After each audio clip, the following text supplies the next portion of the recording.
கர்த்தருக்கு ஸ்தோத்திரம். விழுப்புரம் புதிய பந்த சபை வழங்குறதான தேவ சமாதான நேரம் என்ற நிகழ்ச்சியில் உங்கள் மத்தியில் கர்த்தர் என்னை கொண்டு வந்திருக்காக நான் கர்த்தருக்கு நன்றி சொல்கிறேன். இந்த நாளின் செய்தியின் தலைப்பு தாவீது நாளுக்கு நாள் விருத்தி அடைந்தான். 2 சாமுவேல் 5ஆம் அதிகாரம் 10ஆம் வசனம் இப்படி சொல்லுகிறது. தாவீது நாளுக்கு நாள் விருத்தி அடைந்தான், சேனைகளின் தேவனாகிய கர்த்தர் அவனோடு கூட இருந்தார். கர்த்தருக்கு மகிமை உண்டாகட்டும். தாவீது குடும்பத்தில் அவன் கடைசி மகன், 7வது 8வது அவன் கடைசி மகன். அவன் ஆடுகளை மேய்க்கிறதிலும் அந்த ஆடுகளை பராமரிக்கிறதிலும் கவனமாக இருந்தான். கர்த்தருக்கு மகிமை உண்டாகட்டும்.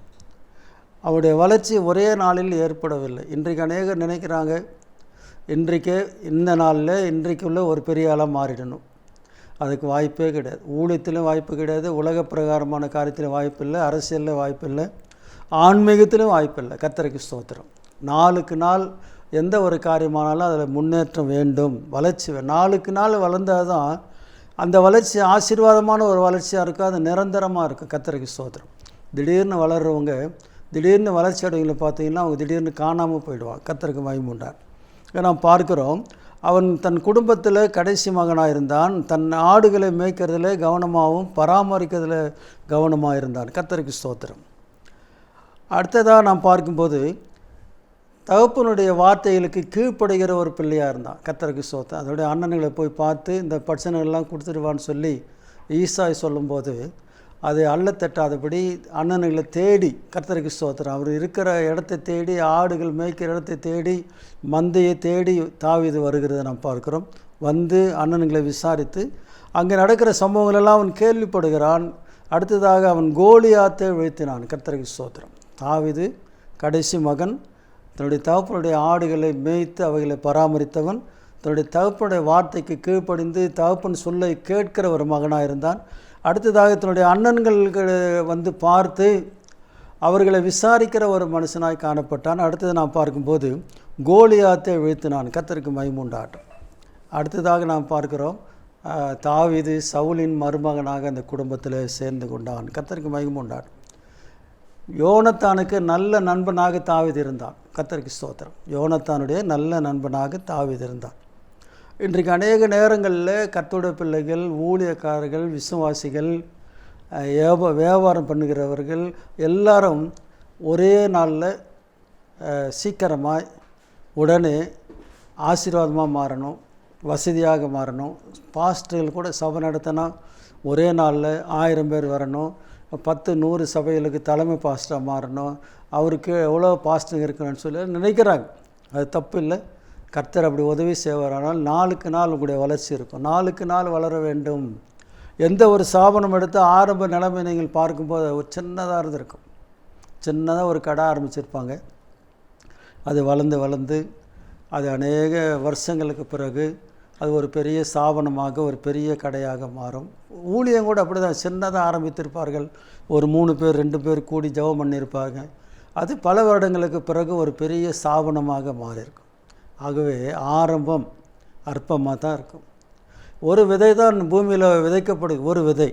அந்த ஒரு விதை தான் நல்ல விதையாக இருந்து நல்ல நிலத்தில் விழுந்து முளைத்தால் அது ஒரு பெரிய மரமாக மாறுகிறது. கர்த்தருக்கு மகிமை உண்டாகட்டும். அந்த விதை செத்தால் ஒழிய, வசனம் சொல்கிறது, மதிகடன் அந்த கோதுமை மணியானது செத்தால் ஒழிய பலன் தராது, அது சாக வேண்டும். அது பூமியில் அந்த மண்ணோடு மண்ணாக மாறும். ஆகவே நம்முடைய வளர்ச்சிக்கு நம்ம இடத்துல இருக்கிற அநேக காரியங்கள் மாறாமல் இருக்கிறது. கர்த்தருக்கு ஸ்தோத்திரம்.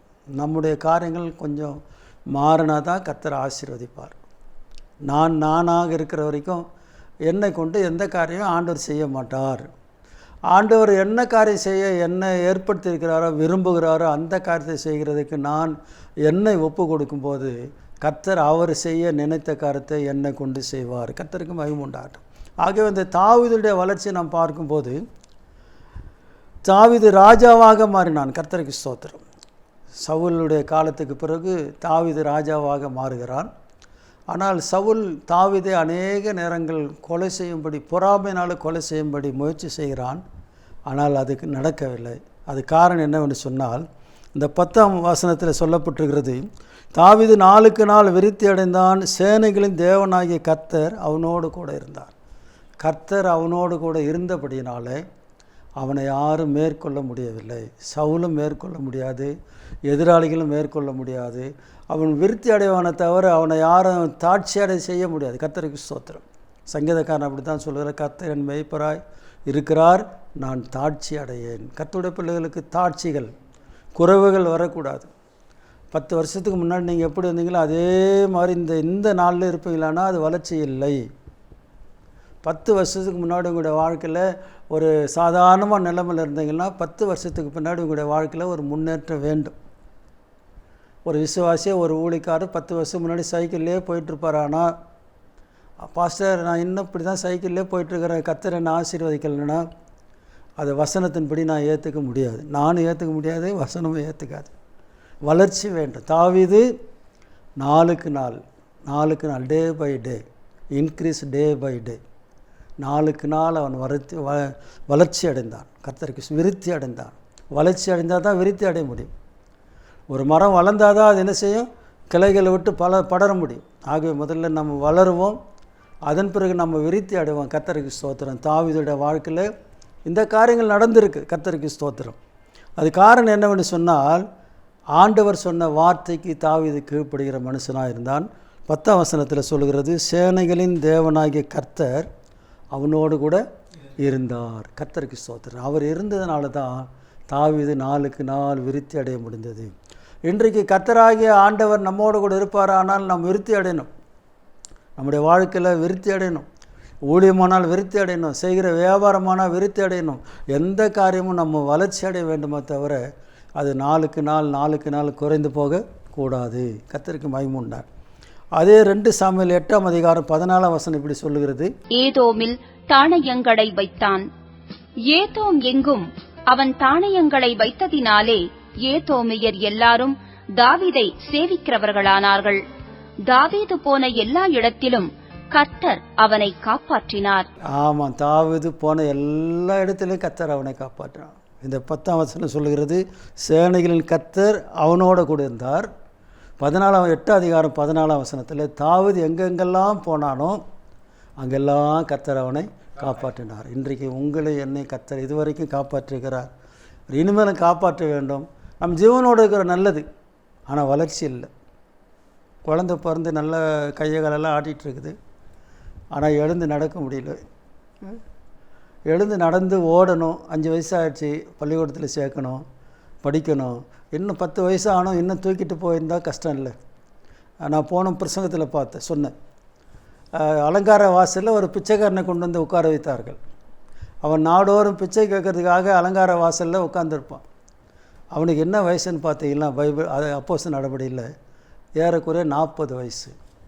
40 வயசு வரைக்கும் அவனால் நடக்க முடியாத பிச்சை கேட்டுக்கொண்டது. நடந்திருந்திருப்பான், ஆனால் அவன் வேலை செய்திருப்பான், ஏதாவது ஒரு வியாபாரம் பண்ணியிருப்பான். ஆகவே எனக்கு அன்பானவர்களே, கர்த்தருடைய வார்த்தை சொல்லுகிறது, தாவீது நாளுக்கு நாள் விருத்தி அடைந்தான். கர்த்தருக்கு மகிமை உண்டார். ஆகவே உங்களுடைய பிரயாசங்கள், ஜெபங்கள், உங்கள் ஜெபம் கூட எப்போவுமே ஒரே 1 மணி நேரம் மாத்திரம் ஜெபிக்கிற சுபாவம் நல்லதில்லை. ஆரம்பத்தில் 1 மணி நேரம் ஜெபம் பண்ணிங்களா, இப்போ 2 மணி நேரம் ஆக்குங்க.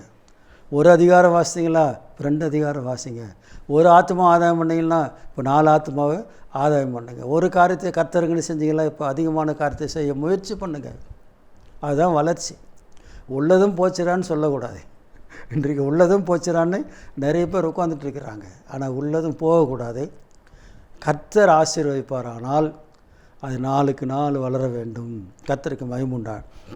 நல்ல நிலத்தில் விழுந்த விதை 1 30 60 100 பலன் தந்தது. கர்த்தருக்கு மகிமை உண்டாகட்டும். ஆகவே தாவீது உடைய வாழ்க்கையில் தாவீதை கர்த்தர் தெரிந்து கொண்டார். கர்த்தருக்கு மகிமை உண்டாகட்டும். அவன் சொல்லுகிறான், ஆடுகளின் பின்னால் அழிந்த என்னை கர்த்தர் ராஜாவாக மாற்றினேர், இதுக்கெல்லாம் நான் எம்மாத்திரம். கர்த்தருக்கு மகிமை உண்டாகட்டும்.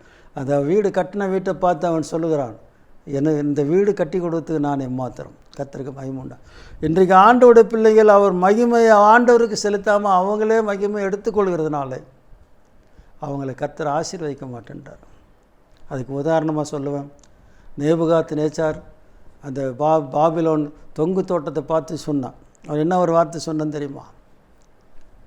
இது என்னுடைய பேர் பிரஸ்தாபத்துக்கு என்று நான் கட்டின மாளிகை பாபிலோன் அல்லவான்னு சொன்னான். இந்த வார்த்தை அவள் வாயில் இருக்கும்போதே கர்த்தர் அவனை தள்ளிட்டார். எனக்கு அன்பானவரில், நாம் தள்ளுகிறதுக்காக ஆண்டவரிடத்தில் வரவில்லை.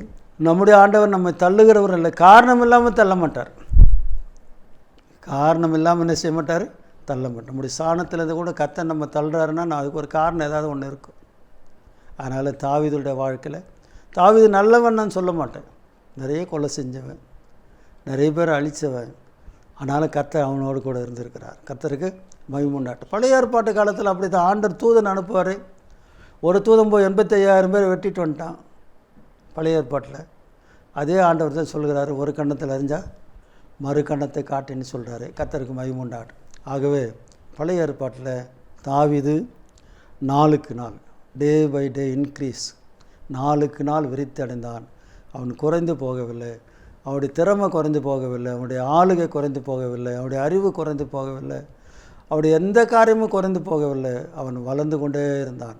நம்மையும் கர்த்தர் அப்படி நடத்துவாராக. கர்த்தருக்கு மகிமை உண்டாகட்டும். நாம் ஜெபம் பண்ணுவோம். ஆண்டவரே, இந்த நிகழ்ச்சிக்காக நன்றி செலுத்துகிறோம். தாவீது நாளுக்கு நாள் விருத்தி அடைந்தனன்னு சொல்லப்பட்டிருக்கிறது. நாங்களும் கூட நாளுக்கு நாள் விருத்தி அடைகிற சுபாவத்தை எங்களுக்கு தார். நாங்கள் ஊழியம் செய்கிறோம், ஆனால் எங்களுடைய ஊழியங்கள் நாளுக்கு நாள் விருத்தி அடைட்ட ஆண்டவர். வியாபாரம் செய்கிறோம், ஆனால் அவருடைய வியாபாரங்கள் நாளுக்கு நாள் விருத்தி அடைட்ட ஆண்டவர். அவருடைய எல்லா காரியங்களும் ஆசீர்வாதமாய் காணப்படும்படி பரிசுத்த ஆவியான உதவி செய்வராக. இந்த நிகழ்ச்சியை ஒளிபரப்பி கொண்டிருக்கிற ஜாய் டிவி நிறுவனத்தை ஆசீர்வதியும். நிறுவனருக்கு வேண்டிய நல்ல சுகம் பலன் தாரும். பணிபுரி தம்முடைய பிள்ளைகள் ஆசீர்வதியும். தொடர்ந்து நடத்தும். கனம் துதி மகிமெல்லாம் நமக்கு தருகிறோம். இயேசுவின் நாமத்தில் கேட்கிறோம் பிதாவே, ஆமாம். கர்த்தர் உங்களை ஆசீர்வதிப்பாரா. God bless you.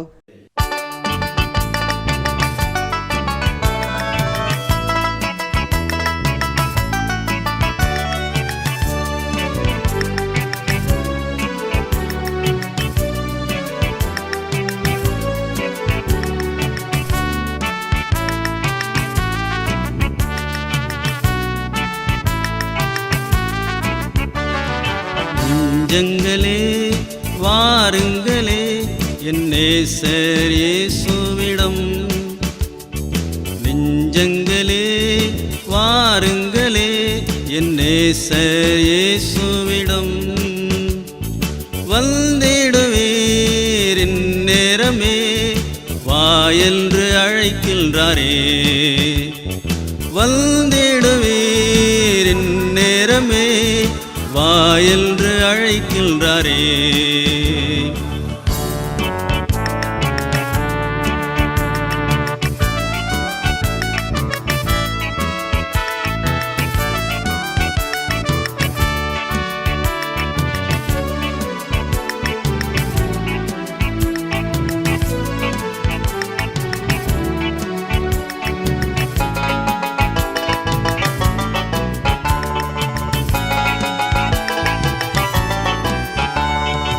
என் பாவ பாரங்களை தன் நெஞ்சில் சுமக்க வந்தார்.